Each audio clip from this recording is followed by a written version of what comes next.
Today we are going to have a conversation in which we enter the world of black sky and white sky. While many of our conversations on this channel have centered on core shamanism, today we are really lucky to have a student of Heidi Abgey who studied, am I saying that right, John Abgey? I think she said Abgay. Abgey, Yeah, Abgey. Heidi yeah, Heidi Abgey, Abgay. That's how she. Yeah. yeah, and her tradition was black sky, white sky. So this is a very culturally specific tradition. So, just to give people a bit of a background, I met Heidi in 2008. She attended a workshop in, I think we were in Orlando, Florida. She was this lovely woman who sat in the workshop, very quiet, but very at home in the world of the shaman and what we were doing with core shamanism. Over a number of years, I got to know her through other workshops where she'd show up and bring along pals, and it was great. And I think she was attending not only to continue to learn, because that was one of the things I treasured about Heidi. She never stopped learning. Whatever tradition she could study and pull into what she did, she was always learning. But I think it was also a sense that she wanted to be with other people who understood the shamanic voice. And so I think that's why she kept coming to workshops. And so between that and having some correspondence with her that was very directed and very personally oriented, I got to know her better. So I found her always a very humble person, very strong in her connections to the spirit world, and very generous. I mean, in her teachings. If you asked her a question, she would give you this whole pile of information, then apologize for blabbing on and on at times. And so she was generous with me. She was generous with John Vaughn, one of her primary student, I would say, in the tradition, and many others. She was always very clear, too, that her tradition was a family tradition. She called it Black Sky, but the full name was Black Sky, White Sky. And for her, this knowledge and this family practice seemed to flow to her from her grand. She always called him her grand, and this was her grandfather. And in a correspondence, she said that he was more sure than Kant. And to this, she's referring to a number of Siberian traditions. She was very clear that just as in the Native American groups, you can't say Native American and it to be an all-inclusive idea. Same way you can't say Siberian group and have it all-inclusive. Each group had its own traditions, its own cosmology, its own understandings of the world. But part of her pedigree was definitely in the Siberian traditions of her grandfather and her grandmother, who was considered a black Buryat, Cam. And so through her tales and correspondence, it seemed to be her grandfather who took her under his wing. And he was influenced by movements through Lithuania. And I just want to share a few of her comments she made directly from her correspondence, and then we'll get right to our conversation. So according to Heidi, she said, my grandmother's being a black Buryat Kam had very profound effect on my grandfather's personal views and the way he practiced his craft. He was a very modern man for his time. He headed up the National Archive Library, and I do not think there was a tome in that library that he had not read. He was also a very courageous person, and although his roots were firmly anchored on the western shores of Lake Baikal, and the sacred mount of the Baikal spiral had been completed by him several times. This is a sacred journey around a mount. It was a walk. He was more sure or Kant in his beliefs until he was exposed to the freedom of Romuva and found that it provided some answers that he had felt were missing. And it also reinforced his own conviction that tradition and faith, as well as practice of ritual, must shrivel up and die unless one allows its fundamental truths to prove themselves and make sense in current environments and time. And as she goes on to say, so she and he examined and searched their minds and hearts and consulted Uda, a very important spirit in this tradition, and got some surprising answers and enlightenments. Actually, they were empowerments, she said. So that is what Heidi wrote of herself and her own background. So she taught many aspects of her tradition. She always made it very clear that it was a family practice with its own nuances, although the foundations, you can find similarities among elements of the Buryat and Mongol people. So after this long introduction of Heidi, so we know where this information is coming from, I am thrilled to be able to talk to John Vaughn, who has been my teacher and a conveyor of information to me from Heidi. Heidi passed in 2018, and it's been a great loss to the community that she pulled together around her. But we all rely very heavily on John for his memories and his instruction. He went through many initiations with Heidi. And so, John, welcome. Thank you for being here and talking with me. I appreciate it. Yeah. Yeah, no problem. Thanks for inviting me. It's a lot of fun. You're welcome. Yeah, I felt like when you were going through the introduction that there's this moment, something sparked, and I wanted to talk about how I met Heidi, if I Oh, may. please do. Please do. Yeah, so if we rewind back to, oh my gosh, I don't even know what year it was. Probably around 2012, I would guess. Somewhere in that time frame, 2011, 2012, maybe.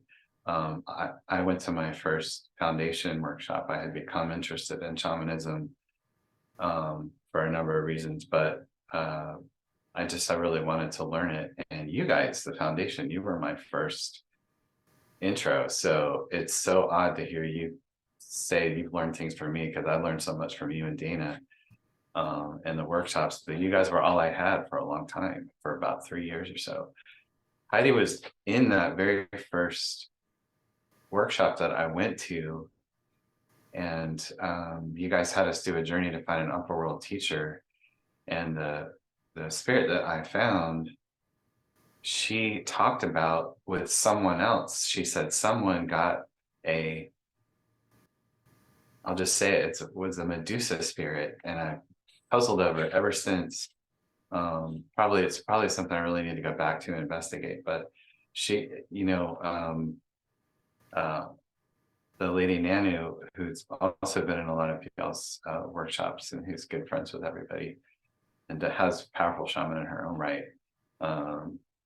She and Heidi would commiserate, and I overheard them saying someone got a Medusa, and she had that trademark evil grin on her face when she said it, and I thought she was like this psychic lady.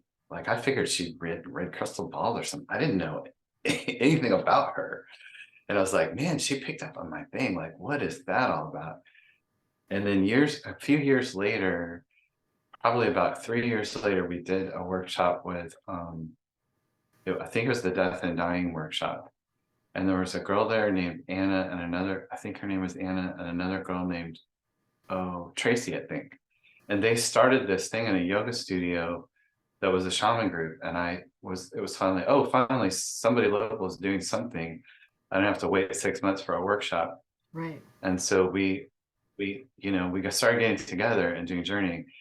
And then Anna, I sure hope I'm saying her name right. She had Heidi come out to one of those events at the I think it was at the yoga studio. And it was so powerful that there was a lady who came who knew a couple who had just lost their son. He was their only child. And they were really upset, and they gave her permission for us to work on things, but they didn't want to know the results. Like, they were so broken up and so in grief.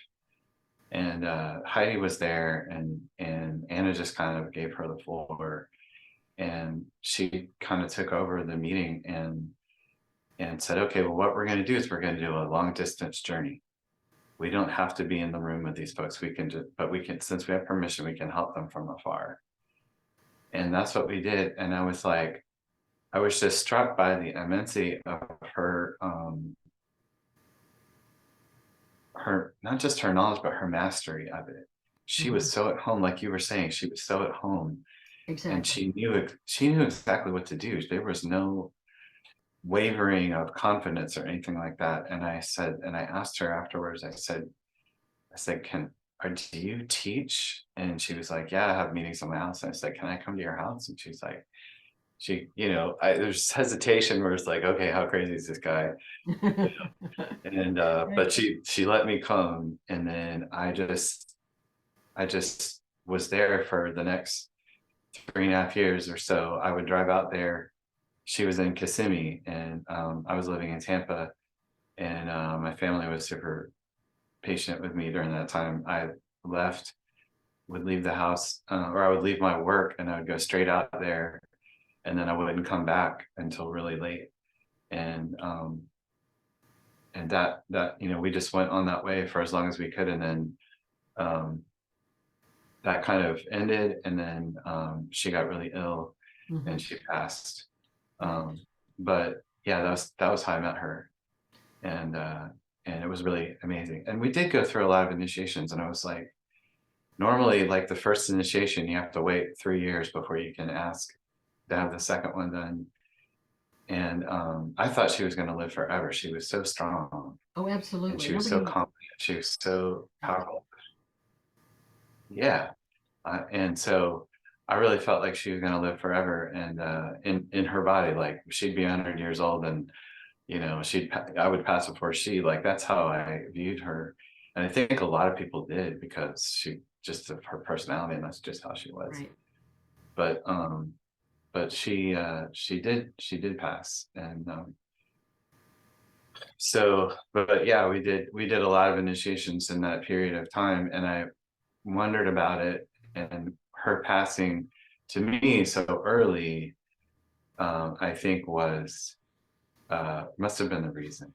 Because if we only had a short time period with her, and of course no Right. one knew that. And So and to me, it always, I had the sense that the fact that you were able to go through the initiation so quickly was her sense that she was going to pass, and she needed to get that information to somebody who could hold it. maybe so. I don't know. I know that. So one of the first things she taught me was trust and surrender. She actually had the whole group sit around with their drums and play for me and do journeys for me, and so that I could trust spirit and surrender to spirit. And that was her thing that she did. She trusted spirit and she surrendered to spirit. And so Hmm.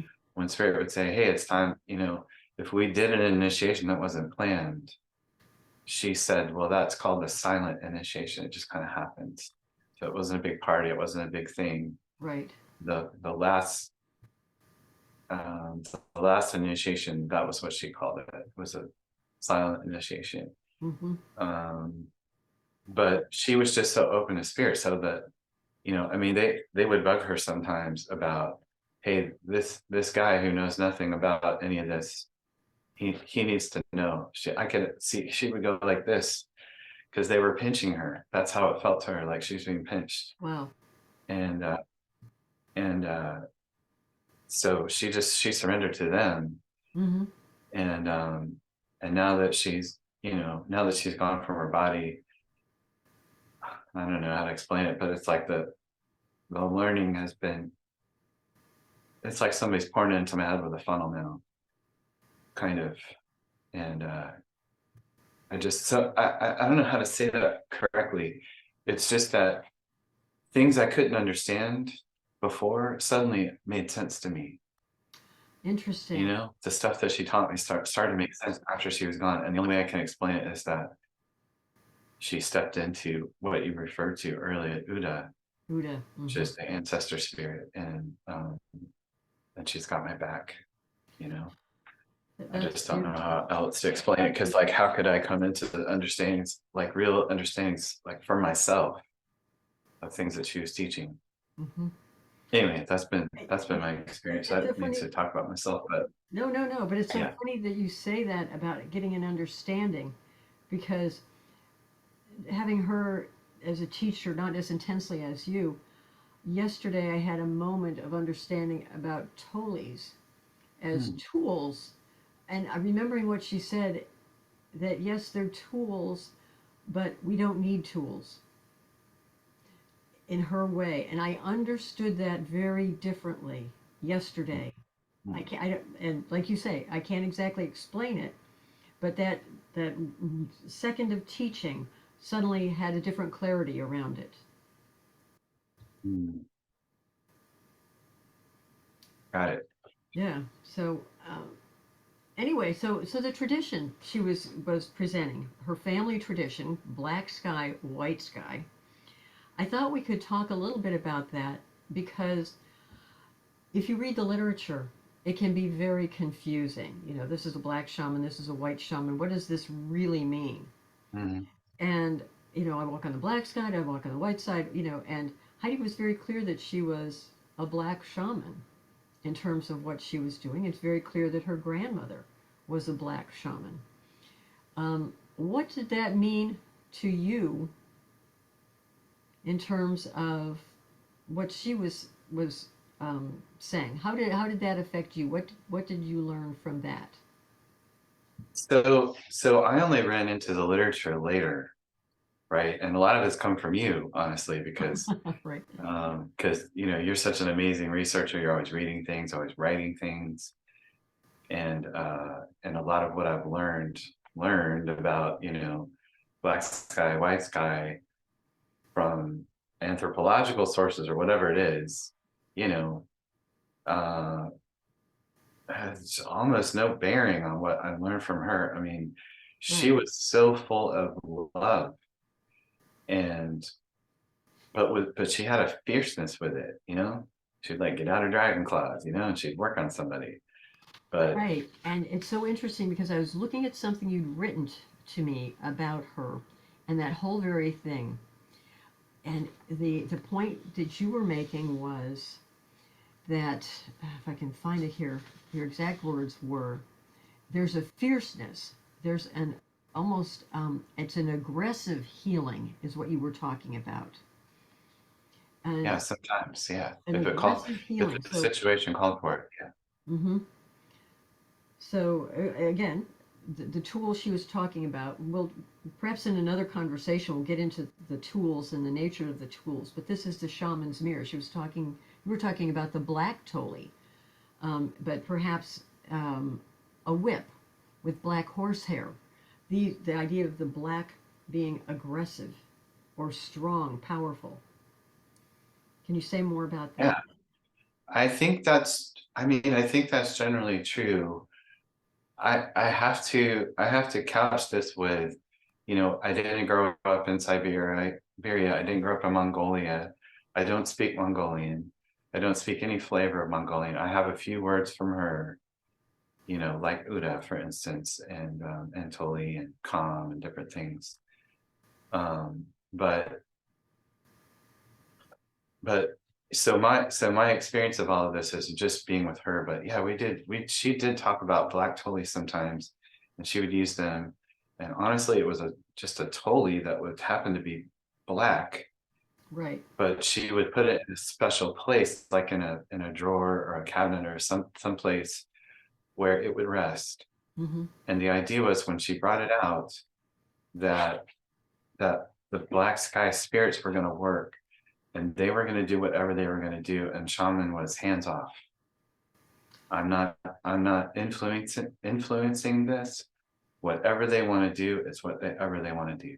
Right. And so yes, it could be you had this sense of a very powerful energy that was happening in a very, you know one of the interesting things about black sky is, if you're a person like me who is a very visual person and you go on journeys and you see things quite often.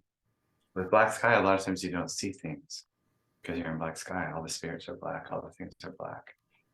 And so there's almost like um there's this beautiful, indescribable thing there that's like,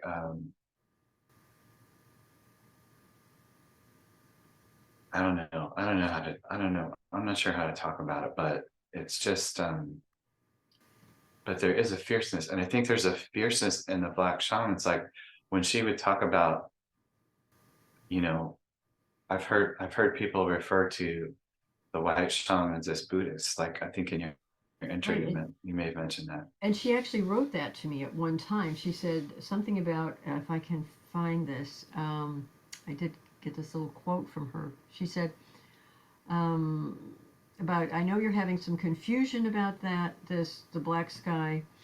And she said, oh, this is what she said to me. You said the distinction is giving you a little trouble, and goodness knows it's confusing mess. The concept is actually only valid among very few clans out of the 30 or so that still exist, and it doesn't mean the same thing for all of them. Among the Buryat, it is simply that black means the old faith and white means Buddhist.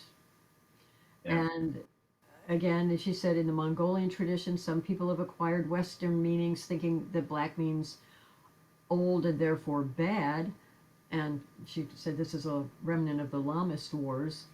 And among the northern clans, it doesn't even exist. So that was her understanding of this whole division Okay. of black sky, white sky.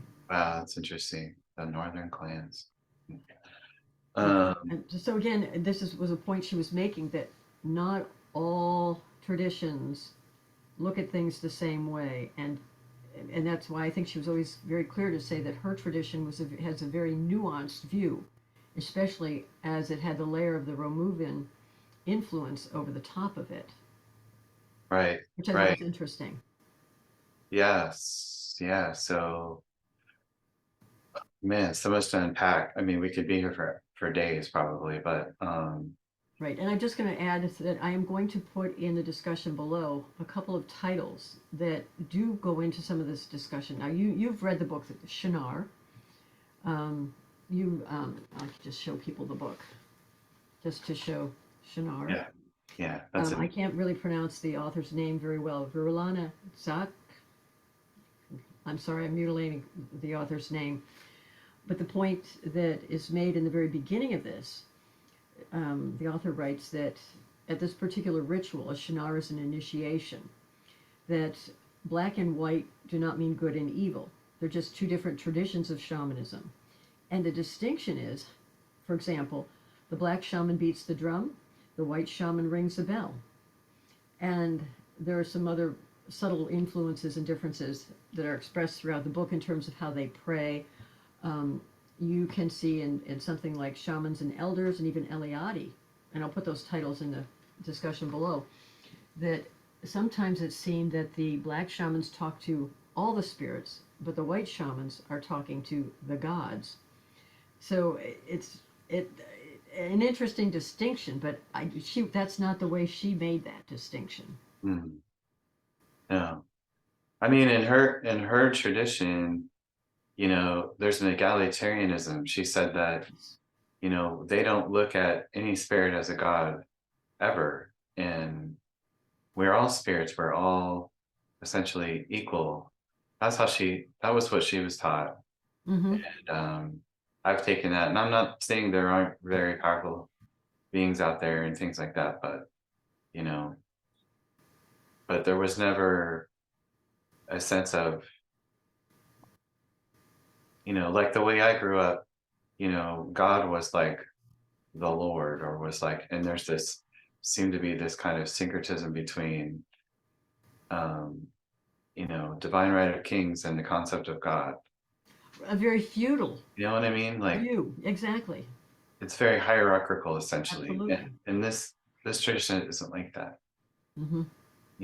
And hey, you can pray to a God if you want, whatever, but maybe that does something for you. It's great, super awesome, and um, but it's that egalitarianism for me is just rooted in me because of her, and it's how I approach everything, you know, but it just creates an ease in the practice, Beautiful. that even though there's this tremendous wisdom and all these tremendous beings out there, you know, um, in the skies, still, you're just as valid and important as any of them.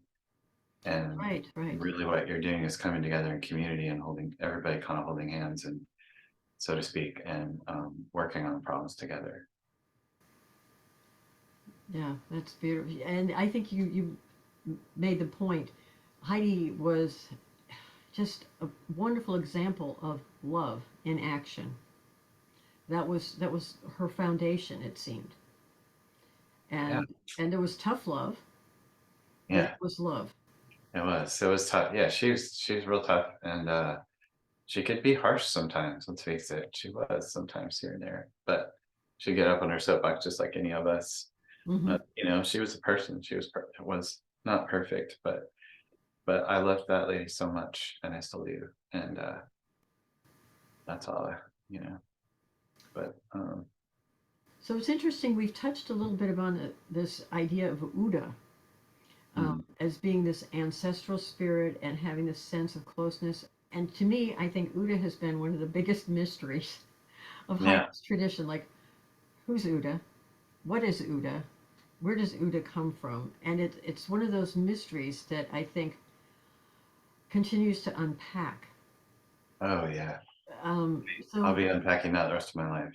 oh, absolutely. So, is there something you could say about Uda that perhaps you initially learned from Heidi that would help us all make a little more sense of Uda? Boy, gosh, I don't know Put you that on I'm the gonna spot with help that one, any. huh? Yeah. As much as we've talked about it, and we're still both wow, Uda. You know what I mean? Like, how can I? I don't know how I can make it. I can just say some stuff about Uda, and I don't know if it'll make sense to anyone. But I can say some stuff. We could do that. That's okay. That's okay. We can So, compare notes and say stuff. Um, yeah. Well, I can say one. So one thing I can say is that um, the titles for shamans. So there's a in her tradition. There's a female title, and then there's a male title. And the male title is Bo, which basically means the son of the eagle. So for them, the golden eagle is a very sacred animal, you know. And if you go back and do the research on those guys who go around with the eagles on their arms, and they have a whole lifestyle of hunting and all that kind of thing, you know, that it's those eagles, right? And right. so so the the men traditionally, I think the men were kind of the guys who did that. And if I understand, I heard something, and forgive me if this is incorrect, but the tradition was being lost, and I think the women have stepped in now and are taking care of the eagles. Oh, um interesting. Okay. I'm not 100% on that, but I've read that someplace. Mm-hmm. One of these days I hope I'll be able to go over there and meet some folks and Right. really learn a bit more about the culture and things. But anyways, but yeah, and then but on the female side, they're called Udagan. And what she said was Udagan means called by Uda, Mm-hmm. right? Right. And so she would say, even though there are men shamans, um, in our view, it's the females who really kind of hold the line and hold the tradition from the ancestors. It kind of comes through the women. And how exactly all that works in my Western mind, I of course want to turn it into an engineering diagram, but it's not. It's a fluid thing that's with families and with Mm-hmm. people, and who are all doing our best to get through life and to hopefully enjoy something along the way. And so the Udakans, if you think about called by Uda, then you would have to come to the conclusion that Uda has something to do with that spirit that would call you into a life of shamanism, and that spirit is really um,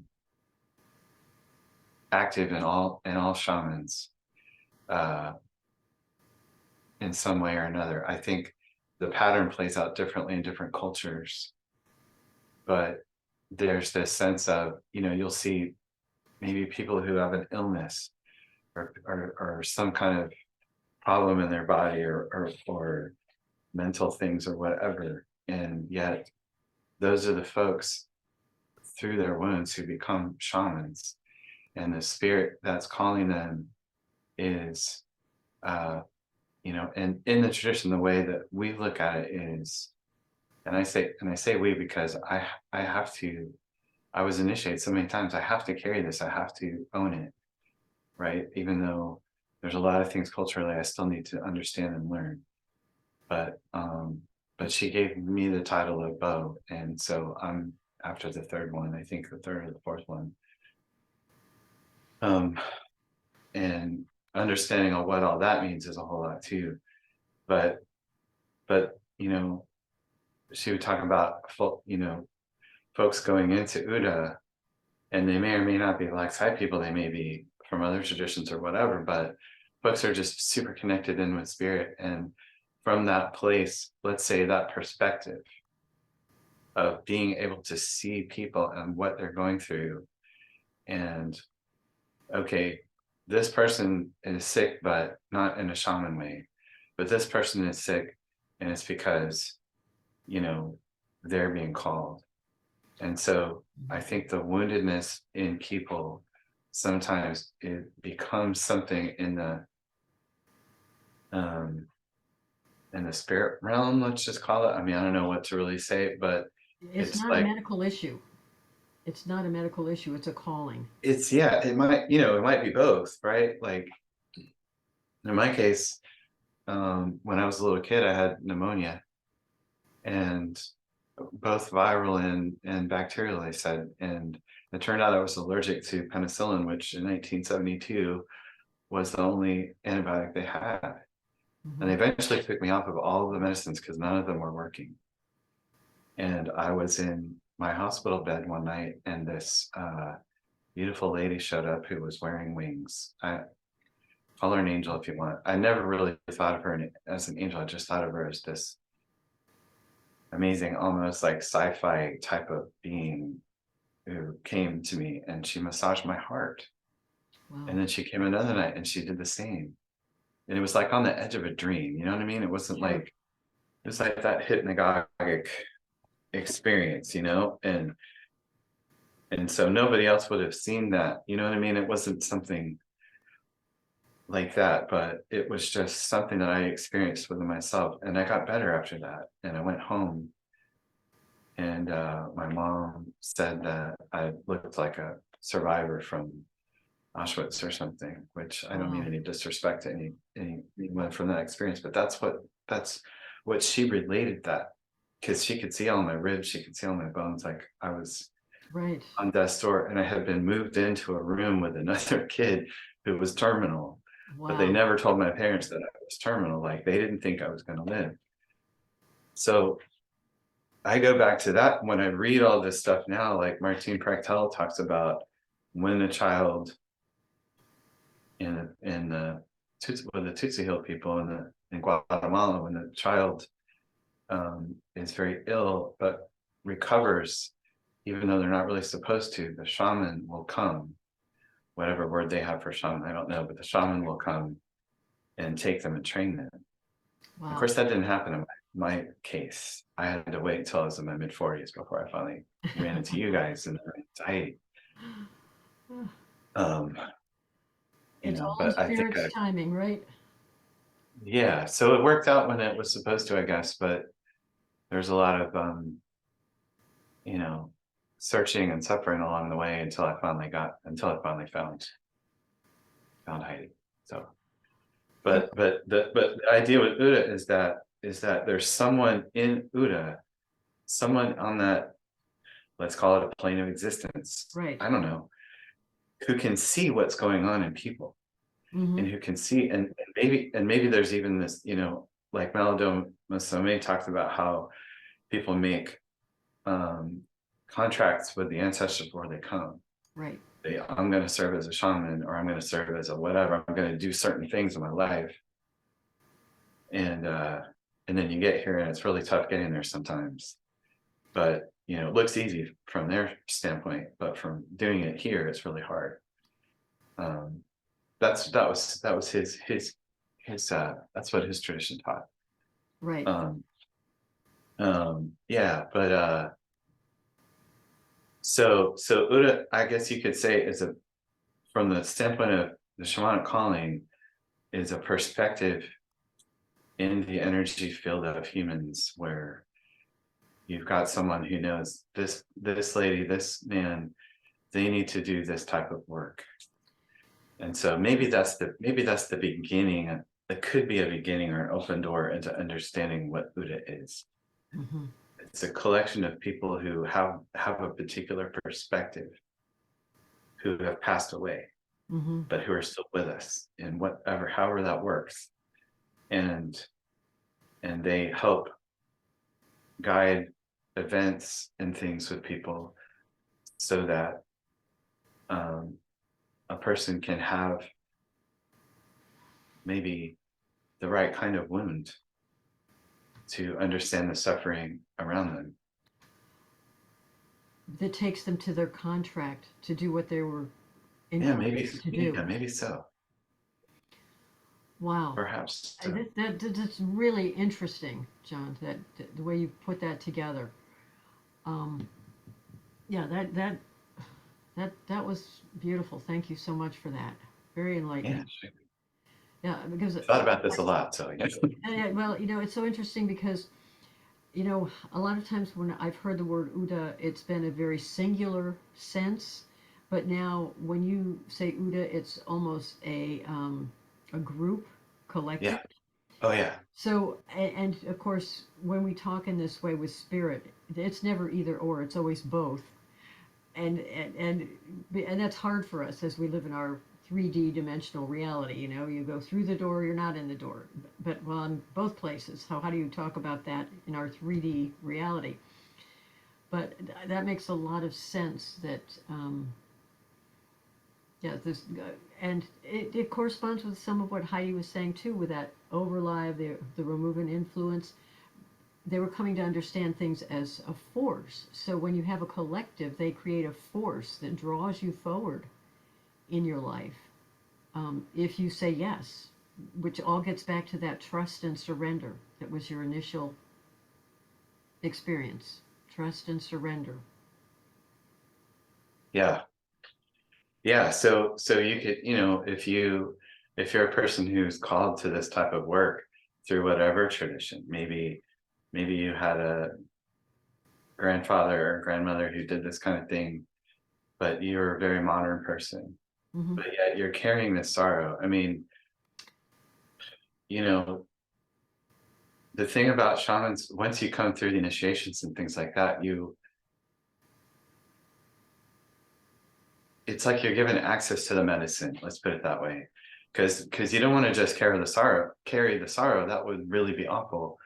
But you need to carry the medicine for the sorrow also, Mm-hmm. and Right. yeah. Yeah. And you've talked about that, and Heidi talking about carrying the medicine for the sorrow, and Algish, if I'm saying it correctly, the song being part of that medicine. Oh yeah, the Algish, yeah. Yeah, the shaman song. The shaman song is probably different for everybody. It's probably like a fingerprint or a snowflake or whatever, it's like that's your way. And your song might be for me, I do vocalizations. I'll sing, I don't know what I'm singing. I'll Right. sing Yeah. words. What are the words? I don't know what the words are. That's one of those trust and surrender things where you just kind of let it come through. um but yeah, the Algish could be a word, it could be a poem, Mm-hmm. it could be,